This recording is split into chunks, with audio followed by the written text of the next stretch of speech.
सुहावन सुंदर सूरतान हो। ए राजा जी, ए राजा जी, ए राजा जी, ए करे नो लाल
घर में दाना हो जाते हैं, तरह तरह के हमारी माताएं बहनें बखान करने लगती है। क्या उसी तरह प्रभु राम के पहले होने पर कहने लगी क्या कि हमारा जनता बबुआ अरे जियम हुई है। प्रभु राम को देख करके कहने लगी क्या कि हमारा जनता बबुआ जियम हुई है। अरे नानाई तो जियम हुई है हो। ललना ललना ललना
कहने लगी कि हुई है वाइस चांसलर यूनिवर्सिटी के मेरा लंदन सिटी के हो।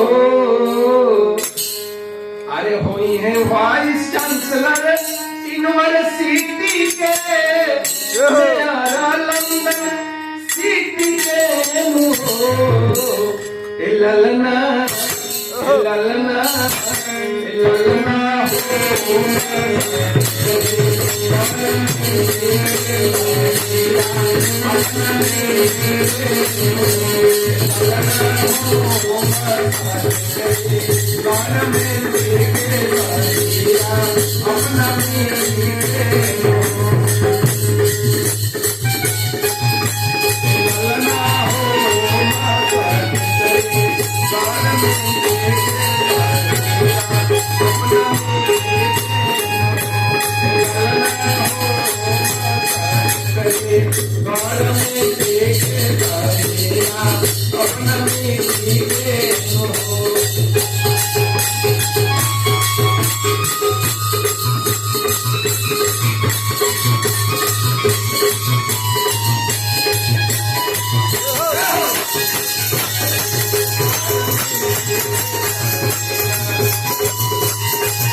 लोग आ रहे हैं नए युग के, कहने लगे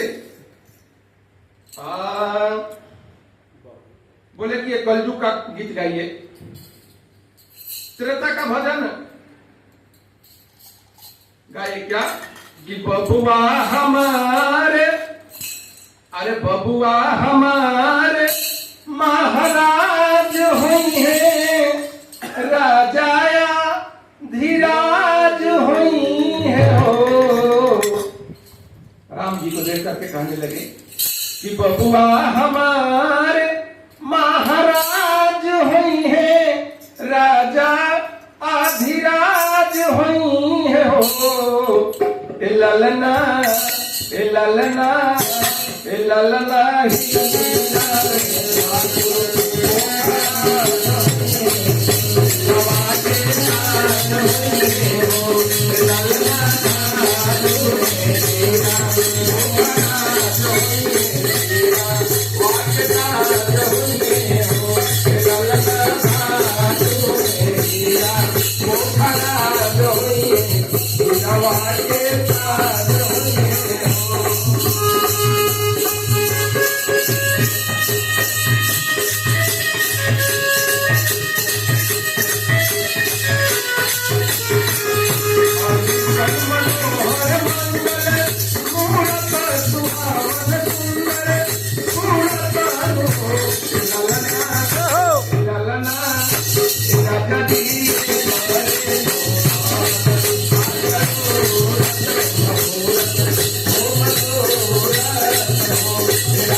मुनि बाबा लोग आ गए। मुनि बाबा लोग क्या कर रहे हैं? आज मुनि बाबा ऐसन बबुआ ज्ञानी हुई है, राजा जी ऐसन दानी हुई है हो। अरे मुनि बाबा ऐसन बबुआ ज्ञानी हुई है, राजा जी ऐसन दानी हुई है हो। ए ललना ए ललना ए ललना पीला भूमंडल राजधानी हो। ए ललना पीला भूमंडल राजधानी